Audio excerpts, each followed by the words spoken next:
Би сая уржигдэр юм биш үү? Уржигдэр би харан сумд ажилласан торхтой сар шаны дараа.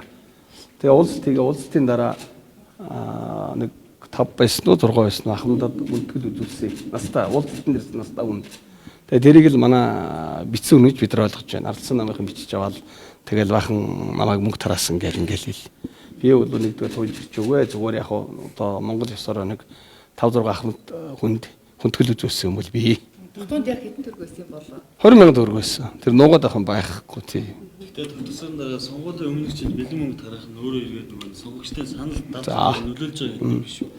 Нэгдүгээрт бол хэрэг одоо ингээд улс төрийн зорилгоор одоо мөнгө тараа гэж байгаа хүн ил өгдөг юм байхгүй бах. Би үл зүгээр ингээд олон нийтийн дунд 5 6 ахмад энэ байна гэж сумын дарга намайг дагуулж бод энэ өндөр настай юм аа гэж байгаа энэ хүнд нь би нэг хүндэтгэл үзүүлээл яасан. Тэрээс надад тэр мөнгө тараах зорилго байхгүй. Нөгөө талаас нь тараагч мөнгө байхгүй. Нэг ирсэн нэг 5 ахмадад хүндэтгэл үзүүлсэн л ажил.